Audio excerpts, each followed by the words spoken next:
Bismillahirrahmanirrahim. Yang kita hormati bersama Dr. Muhammad Nur Ihsan hafizahullah ta'ala, jazakumullah khair atas kehadiran dan sambutannya. Yang kita nanti bersama pemateri kita, tapi bukan Lailatul Qadar ya tadi ya, Alfi Syahr. Ahlan wa sahlan atas kedatangannya ke Jember ini. Ana rasa mereka nungguin antum bukan nungguin ana sebenarnya, maka ana nggak akan lama-lama di sini membersamai. Karena wajahnya, ana lihat berapa persen yang bukan mahasiswa kita?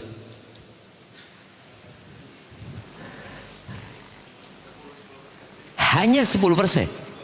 Kok ditambah sama antum? Tadi 10%. Ini ada khilaf di antara panitia ini. Hah? 19% mungkin. Iya, 19% ya. Iya, saya ucapkan buat semuanya assalamualaikum warahmatullahi wabarakatuh. Alhamdulillah alladzi bi ni'matihi tatimmu shalihat. Segala puji bagi Allah Jalla Jalaluh yang karena nikmatnya kebaikan menjadi sempurna. Kita bersyukur kepada Allah walaupun seminar ini tidak sesuai dengan ekspektasi rijal dakwah. Sahih? Coba kasihkan mic kepada panitia, mau tanya sama mereka.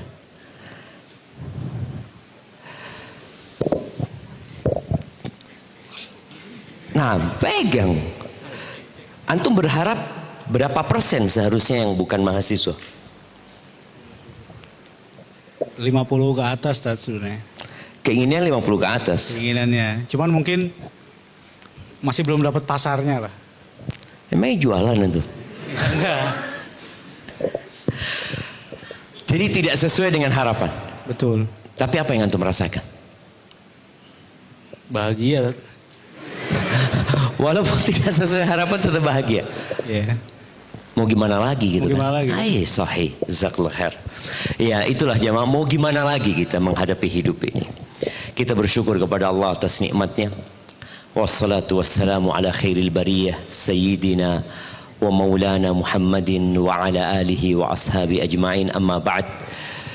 Muqaddimah singkat tadi dari Al-Ustaz Dr. Muhammad Nur Ihsan rasa cukup menjadi pembuka acara kita hari ini. Terus terang ana ini nggak tahu sama drama Korea.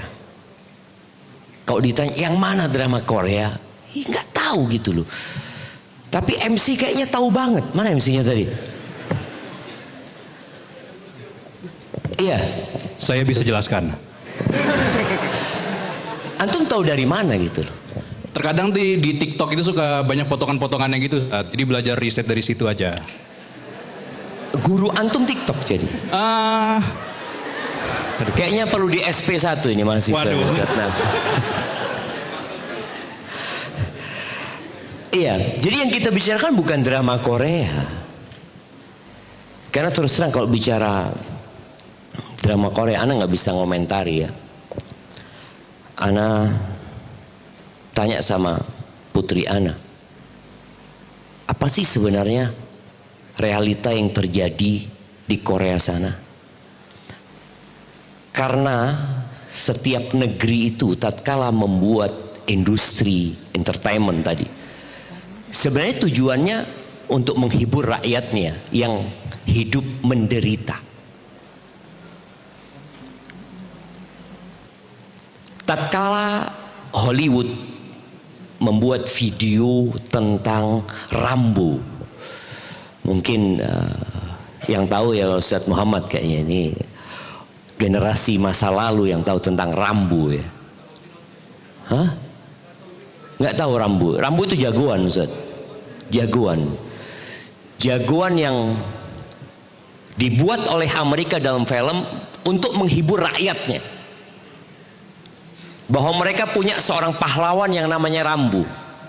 Disebabkan kekalahan Amerika di Vietnam, habis dibantai Amerika di sana. Maka mereka keluarkan film itu untuk menghibur rakyatnya. Karena banyak orang-orang yang pulang dari Vietnam itu stres beratnya. Bahkan tidak sedikit yang bunuh diri di antara mereka. Akhirnya dibuat film itu, rakyatnya berpikir, oh ternyata Amerika ini jagoan, bisa memenangkan peperangan. Enggak. Korea juga sama. Kalau kita lihat nih, kamera bisa memotong bagian yang menyakitkan, tapi hidup memaksa kita menjalaninya sampai akhir. Realita hidup tak mengenal kata cut, nggak ada. Selalu tadi yang dikatakan potongan-potongan video yang ada di TikTok, di Instagram, selalu yang indah. Padahal bikin filmnya itu berjam-jam mereka hanya untuk dapat angle yang bagus ya. Kadang-kala tadi disebutkan oleh Ustaz Muhammad Reza, namanya drama itu dihafalin tuh kata-katanya. Dihafal, dicoba, mimik wajahnya harus sesuai dengan yang dikatakan. Sampai bagus baru diberikan kepada antum. Kayaknya Anda nggak mau cerita tentang Korea karena Anda nggak tahu tentang Korea. Tapi ternyata Anda minta tim untuk mencari tahu tentang Korea. Tingkat pernikahan di sana semakin menurun. Yang menikah pun nggak mau punya anak. Jadi boleh jadi ya 2075 nggak ada negara Korea jemaah. Tuh kalau dilihat ya. Tapi ditutup aja ini jemaah. Ana mau ngobrol sama anak-anak yang berharap hidupnya indah.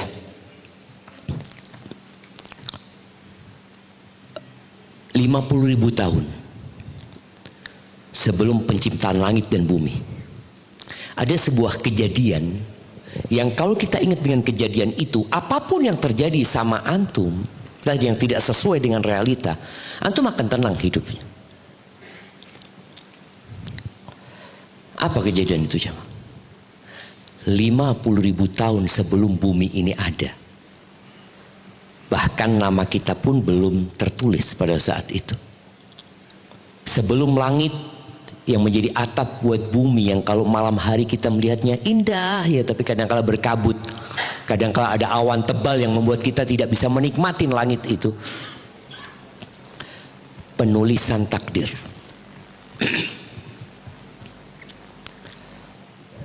Takdir Ana udah ditulis. Hari ini Ana duduk di sini. Takdir Ana ditulis, Ana bertemu dengan Dr. Muhammad Nur Ihsan, dengan Alvin Syahrin, yang mungkin Alvin ini nggak pernah dalam mimpinya datang ke Jember, dan tidak pula dia berharap mungkin untuk diundang oleh mahasiswa STDI. Tapi karena sudah ditulis, dia hadir dan dia duduk di depan Ana sini. Setelah acara ini, kira-kira apa yang akan terjadi sama kita? Kita nggak tahu, tapi kita punya rencana. Ana punya rencana, Ana nggak akan sampai akhir acara, Ana akan ke kampus, ada tamu yang harus ditemuin. Itu keinginan. Tapi boleh jadi takdir Ana duduk di sini sampai selesai. Maka buat teman-teman yang sudah belajar agama, Ana rasa itulah bekal hidup. Rukun iman itu ada 6. Antu'mina billahi wa malaikatihi wa kutubihi wa rusulihi wal yaumil akhir wa tu'mina bil qadari, ini khairihi wa syarrihi. Engkau beriman dengan takdir yang baik dan yang buruk gitu loh. Karena sebagian kita kalau mendapatkan takdir yang indah, dia berpikir, oh ini karena usahaku, aku nggak salah pilih istri. Dia berkata seperti itu. Aku nih lewat HSI Sakinah. Jadi insya Allah nggak salah. Tahu-tahu 2 tahun cerai. Kenapa? Kayaknya HSI Sakinah kurang bener. Loh, kok bisa HSI Sakinah kurang bener? Yang kemarin kau puji-puji, ternyata engkau harus bercerai dengan pasangan hidupmu. Maka kita lihat tadi, beriman dengan takdir yang baik dan yang buruk. Semua lahir di muka bumi ini dengan garis takdir yang sudah ditetapkan. Orang tua berusaha untuk mengarahkan anaknya. Nak, kuliah di STDI ya. Antum suka kuliah di STDI? Sebagian enggak. Hanya ngikutin keinginan orang tua. Sebagian mungkin ingin kuliahnya di Medina. Dan sejak dia daftar, ini hanya batu loncatan. Dan rata-rata waktunya sisa berapa? Hah? 2 menit? Oh, 20 menit. Masya Allah.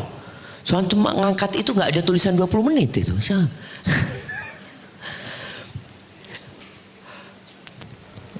Rata-rata mahasiswa itu nggak ingin kuliah di STDI. Karena belum diterima di Madinah, maka daftar di STDI. Kalau antum diterima di Madinah, selamat tinggal STDI. Walaupun semester 6. Apakah antum akan lanjutkan? Tidak. Saya akan selesaikan. Nggak ada, selamat tinggal. Nih, beberapa mahasiswa pengumuman diterimanya itu ya sebulan sebelum semester berakhir. Apakah dia akan ikut ujian? Nggak ada. Anda memang nggak ingin sama STDI gitu. Tapi antum nggak tahu apakah antum diterima di Madinah atau tidak. Makanya sebagian mahasiswa itu sampai lulus nggak keterima di Madinah. Apa yang antum lakukan? Nah, ya takdir sudah set. Itulah takdir jemaah. Dulu orang Arab mengatakan tajri riyah bima la tashtahi sufun. Angin itu kadang bertiup tidak sesuai dengan keinginan nelayan. Nahkoda tuh nggak sesuai dengan keinginan dia. Apakah kemudian dia tidak melaut, dia berhenti untuk mencari ikan? Tidak. Dia akan mengikuti arah angin itu. Bismillah sudah. Anak inginnya ke timur, tapi angin ingin mengarahkan ke barat. Apa yang kau lakukan? Berangkat ke barat kita. Dan boleh jadi di situ ada keindahan yang Allah sediakan, yang antum nggak tahu. Rata-rata mahasiswa tuh ingin nikah umur berapa? Nah, 19. Belum jadi mahasiswa dia. Nah, coba kasih mic. Anda mau tanya sama mahasiswa yang di depan nih. Nah, pegang antum. Umur berapa antum sekarang? 25, Ustaz. 25. Kepingin nikah umur berapa? 19. Sudah telat 6 tahun nih antum nih. Nah, kira-kira antum menikah umur berapa? Udah telat nih. Target antum udah nggak tercapai. 36? Gak ada rencana. Udah nggak ada rencana ya? 40 nggak apa-apa juga ya? Hah? Belum. Mau nikmatin single era dulu, Ustaz.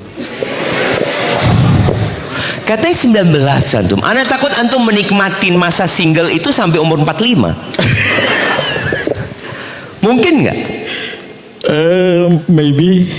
Tuh, jadi maybe jemaah. Nah jemaah, mungkin. Dan mungkin sampai mati dia tidak menikah. Mungkin nggak? Nggak ada yang tidak mungkin jemaah. Kita itu sudah ditetapkan takdirnya.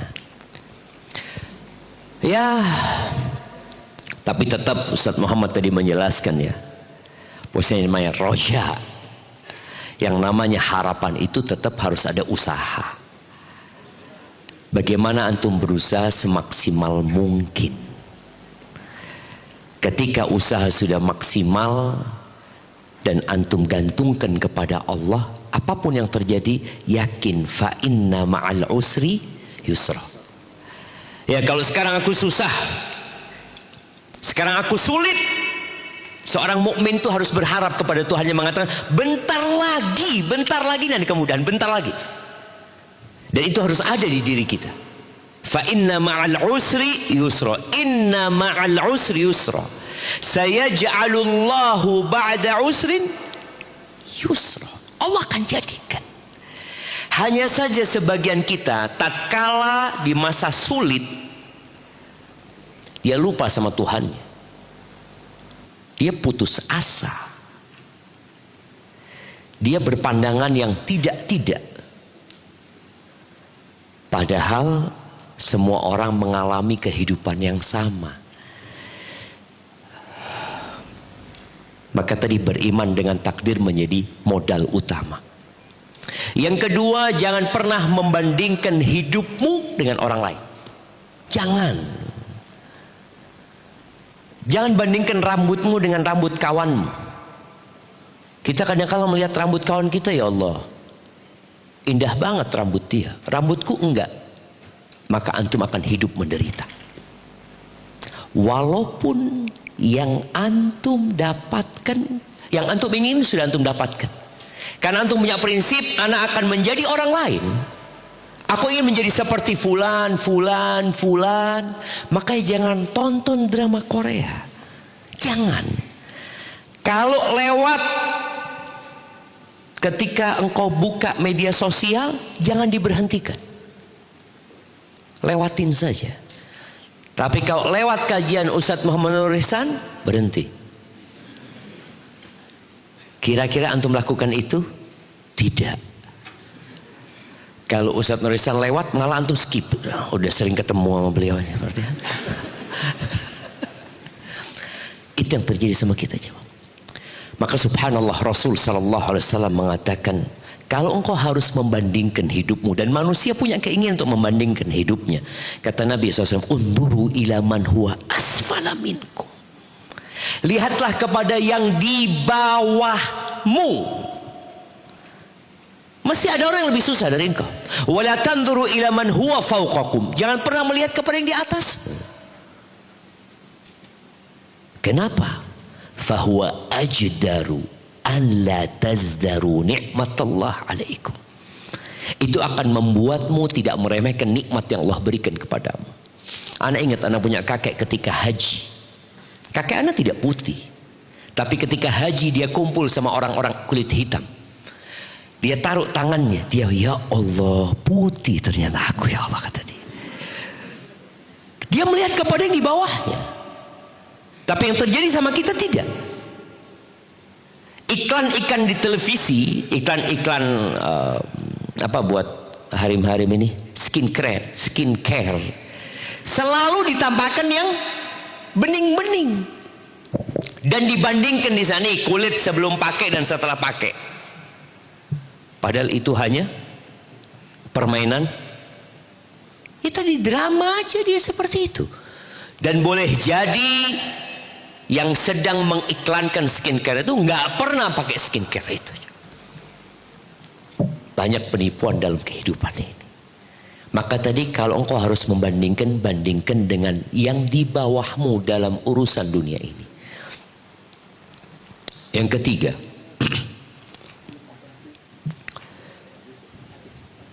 nah, Mike, anak mau tunjuk mahasiswa, ya, kasihkan kepada yang baik kayak baju batik mahasiswa. Untuk milih mahasiswa yang pakai baju batik. Ini, masya Allah. Nah, siapa nama antum? Abdul Halim. Abdul Halim. Kapan terakhir antum ziarah kubur, Abdul Halim?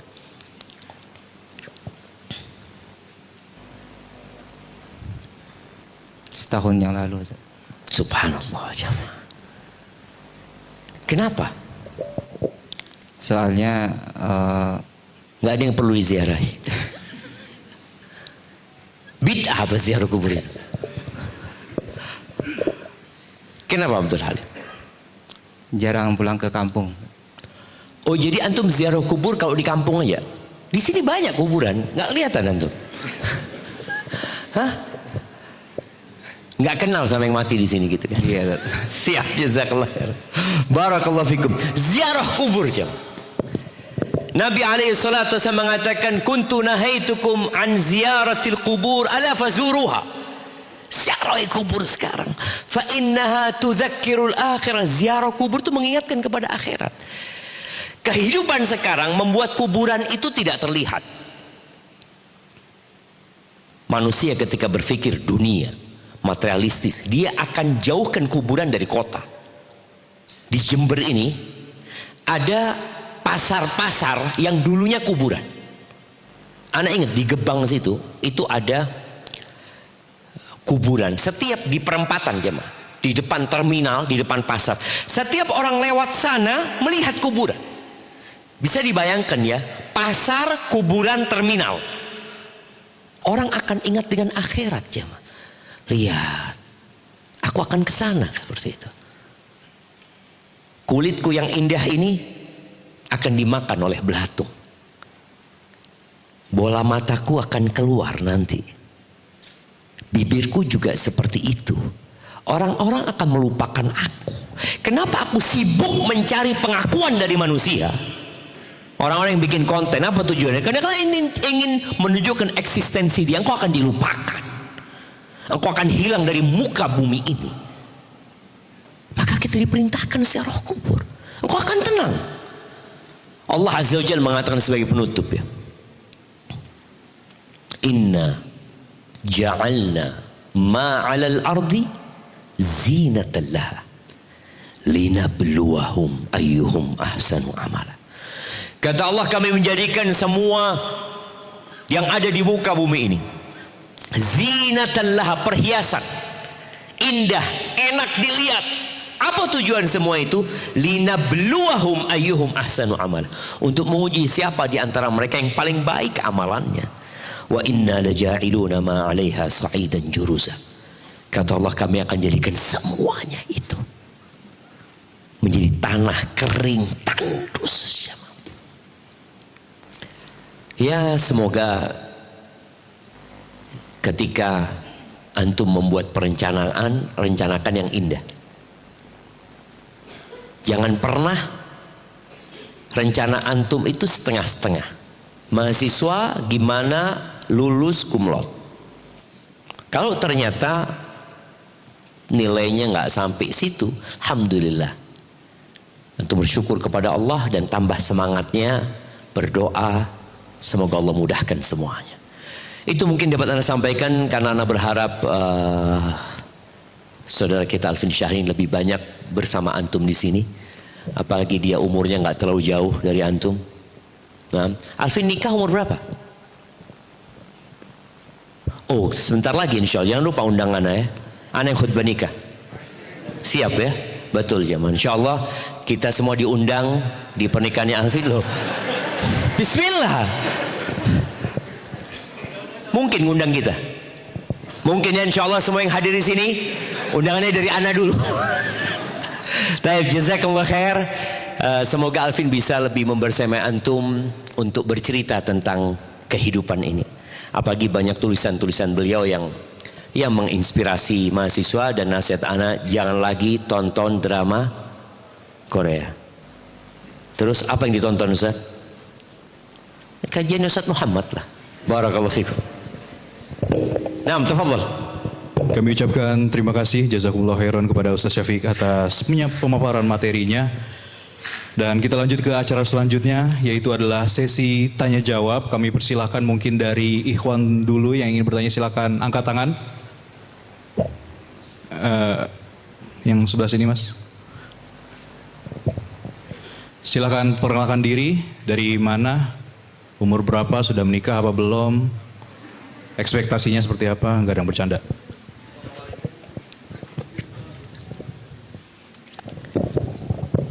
Assalamualaikum warahmatullahi wabarakatuh. Waalaikumsalam warahmatullahi wabarakatuh. Izin memperkenalkan diri, saya Kevin Zidane Nugroho, mahasiswa semester 6 Hukum Keluarga Islam.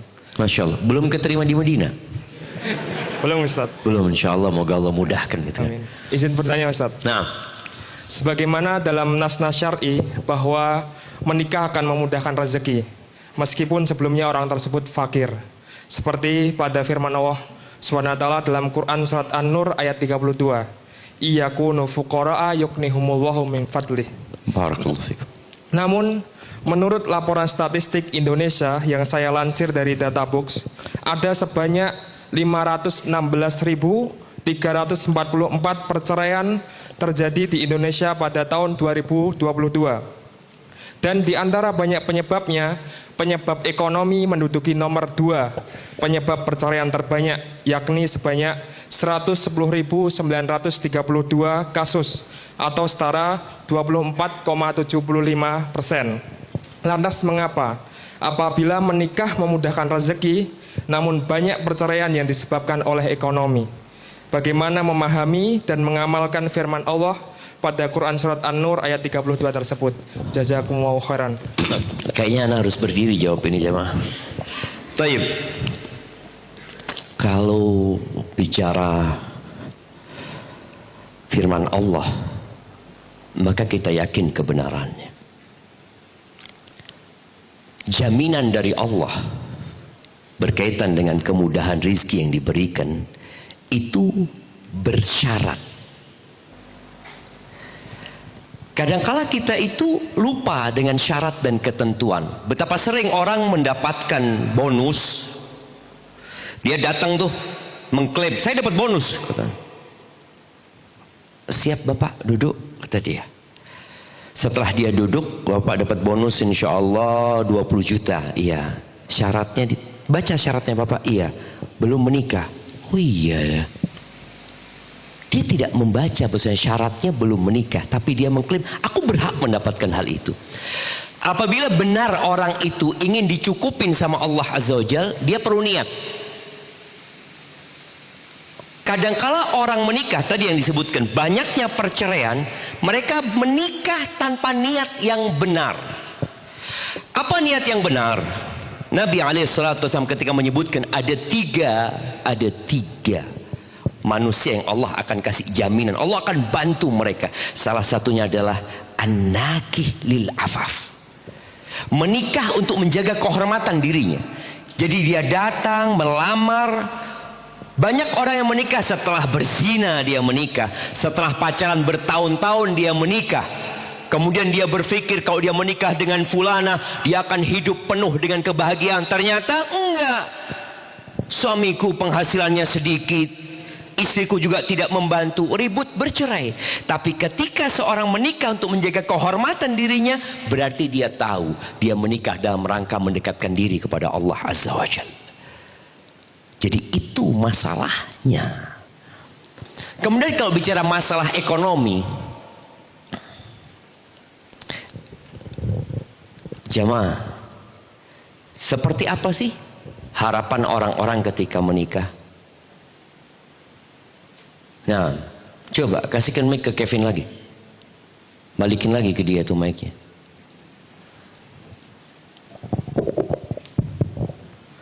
Harapannya berkecukupan dan bahagia. Berkecukupan. Cukup seperti apa sih? Sesuai kadar kifayah orang masing-masing. Gitu. Kalau pas antum butuh mobil, ada mobil gitu ya. Cukup pas mau jalan-jalan ke Korea, cukup duitnya gitu kan. Gitu maksudnya. Ya Ustaz. Gitu, Masya Allah. Pas antum mau beli pesawat, duitnya cukup gitu kan. Ahibati fillah. Ini masalah, kalau bicara masalahnya ekonomi, sebenarnya masalahnya bukan ekonomi. Yakin. Masalahnya itu iman. Rasul sallallahu alaihi wasallam mengatakan, "Laisal ghina an kathratil arad." Kekayaan itu bukan dengan banyaknya harta benda ya. Walakinnal ghina ghinan nafs. Kekayaan yang sebenarnya kekayaan jiwa. Jadi ketika orang ini jiwanya kaya, dia menikah, dia tidak salah memilih pasangan. Dia memilih pasangan yang bisa membantunya dalam urusan akhir. Itu dari awal. Kemudian tatkala ekonomi sulit, istrinya akan mengatakan, "Bang, Allah itu maha kaya. Dan sebelum kita lahir rezeki kita sudah ditetapkan." Gitu. Nabi SAW, masalah ekonomi itu terjadi di rumah tangga Nabi SAW. Betapa sering beliau datang ke rumah istrinya mengatakan, "Ada yang bisa dimakan?" Kata istrinya, "Illal ma." Nggak ada. Cuma ada air. Apa kata Nabi SAW? Idzan ana shaim. Kalau gitu hari ini aku puasa. Apakah istrinya menuntut? Enggak. Apakah Nabi menuntut juga istrinya untuk memberikan sarapan? Enggak. Idzan ana shaim. Jadi sebenarnya kalau dikatakan masalah ekonomi, tidak. Tapi karena yang memang ditanyakan kepada orang itu ketika gugat cerai ini, masalahnya ya ini tidak mencukupi biaya hidupnya. Karena kalau masalahnya nggak ada qanaah di dalam dirinya. Nabi alaihissalatu wassalam mengatakan qad aflaha man aslama. Telah beruntung orang yang Islam. Wa ruziqa kafafan, dan dikasih kecukupan, rizkinya nggak lebih ya. Cukup rizkinya itu untuk hidup dia. Wa qanna'ahu Allah bima ata, dan Allah bikin dia qanaah dengan apa yang Allah berikan. Tapi kebanyakan kalau kita lihat ya, yang cerai-cerai ngelihat temennya sudah punya mobil, temennya udah punya rumah, ini suaminya tetap kayak gini, akhirnya mereka bercerai. Berapa banyak saudara-saudara kita yang kerja di Korea Selatan, kerja sebagai tenaga kerja asing yang ada di sana, yang mungkin kerjaannya sebenarnya tidak terlalu mengenakkan demi masalah ekonomi, demi penampilan kadangkala. Wallahu a'lam bishawab, kayaknya seperti itu. Naam. Baik, kami ucapkan jazakumullah khairan kepada Ustadz atas jawabannya. Semoga bisa menambah pemahaman baru bagi Mas Kevin atau para peserta yang lainnya. Baik, kita lanjut ke pertanyaan selanjutnya. Kita pindah ke Ahwat dulu, yang mungkin bagi Ahwat yang ingin bertanya silahkan angkat tangan, lalu nanti akan dipilih oleh panitia. Silakan yang ingin bertanya pada sesi pertama kita pada pagi hari ini bersama guru kita Ustadz Dr. Syafiq Riza Hasan Basalamah hafizahullah ta'ala.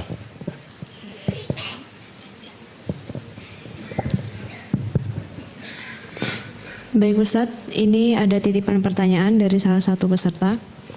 Bismillah, assalamualaikum. Afan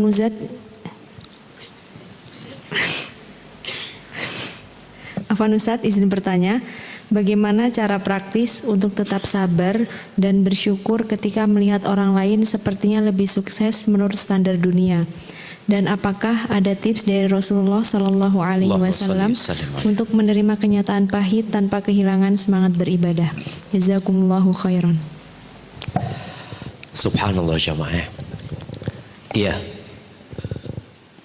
Kalau bicara bagaimana kita tetap bersyukur dan bersabar, tadi sebenarnya udah disampaikan ya. Di antaranya adalah beriman dengan takdir Allah Azza wa Jal. Yang kedua berkaitan dengan memandang kepada yang di bawah kita. Lalu berziarah kubur, itu menjadi bahan bakar kuat agar kita bisa melanjutkan kehidupan ini dengan prinsip tadi, bersabar dan bersyukur. Tapi kalau kita tidak mengikuti tips yang diberikan Nabi SAW, maka kita akan menderita. Orang kaya itu tetap akan menderita kalau ternyata dia tidak memandang kepada yang di bawahnya.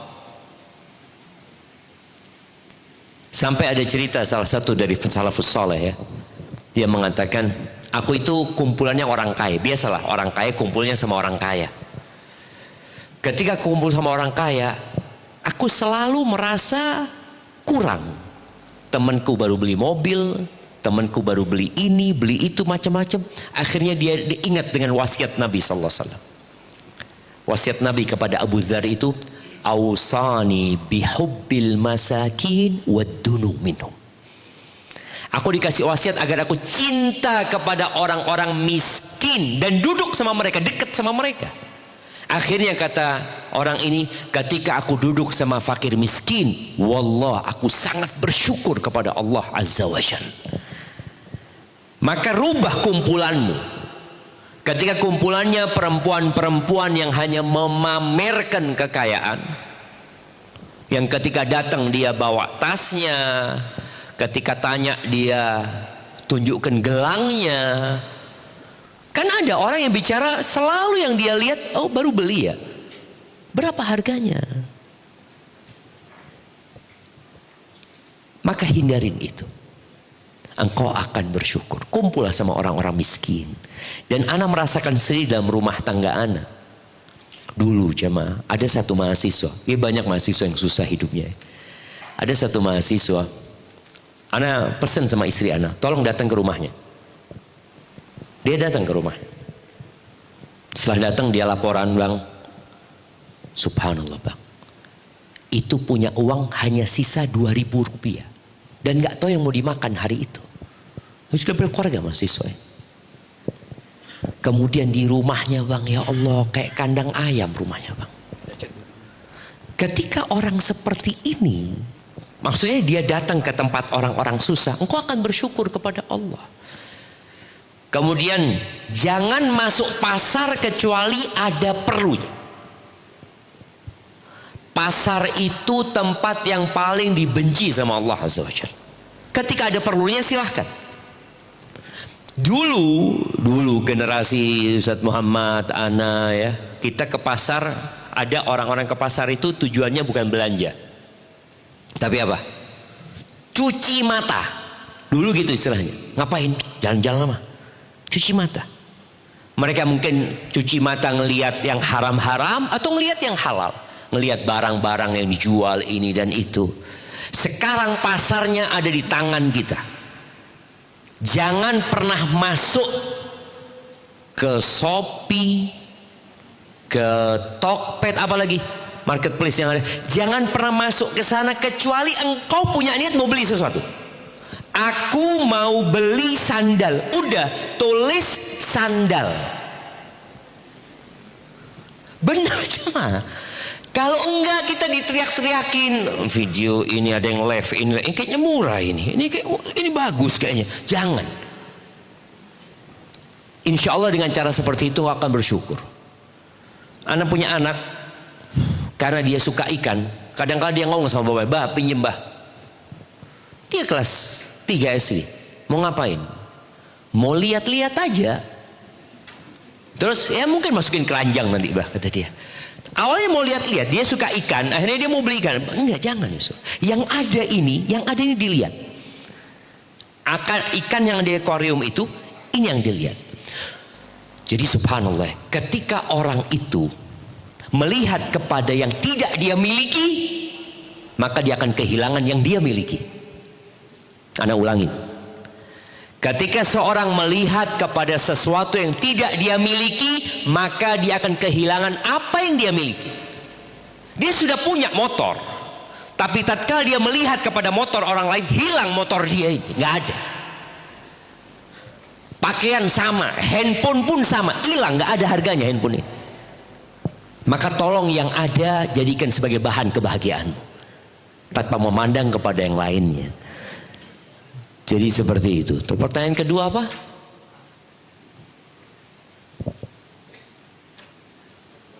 Apa pertanyaan kedua tadi jemaah? Bagaimana tips dari Rasulullah mungkin? Apakah iya? Apa iya? Iya. Bagaimana tips Rasulullah untuk mengatasi? Kan udah barusan. Berarti itu aja. Nah, udah terjawab apa belum? Yang tanya tadi? Sudah Ustadz, tapi ada pertanyaan lain. Apakah boleh Ustadz? Oke, siap, tafadhal. Assalamualaikum Ustadz, bagaimana cara menghilangkan keraguan untuk menikah jika masih sering memimpikan? Afwan, diulangin. Bagaimana? Bagaimana cara menghilangkan keraguan untuk menikah jika masih sering memimpikan seseorang dari masa lalu dan hal itu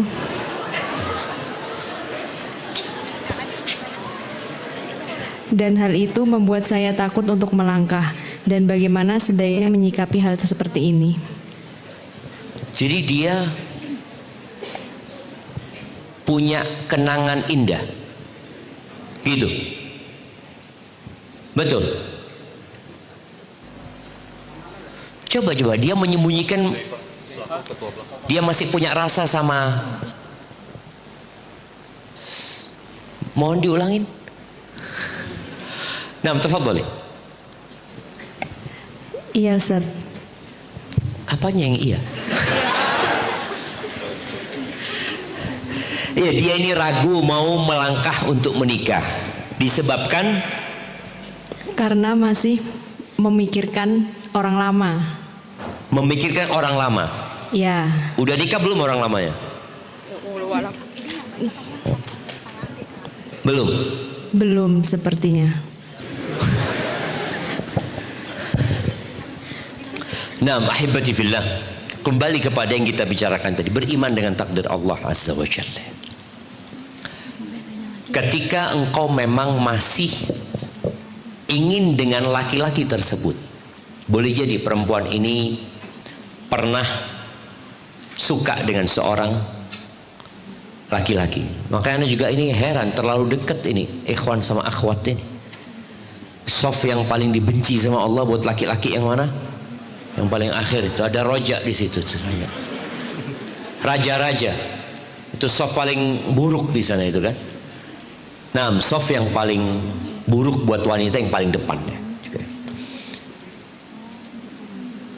Jadi kalau bicara punya kenangan masa lalu, kalau dia memang masih belum menikah, ya udah kirim orang tuanya untuk menanyakan apakah dia mau menikah. Ana punya putri siap untuk dinikahi. Boleh seperti itu Syama. Menawarkan putrinya kepada orang soleh itu boleh dan bukan memalukan. Umar bin Khattab radhiyallahu taala anhu menawarkan putrinya kepada Abu Bakar, menawarkan putrinya kepada Utsman.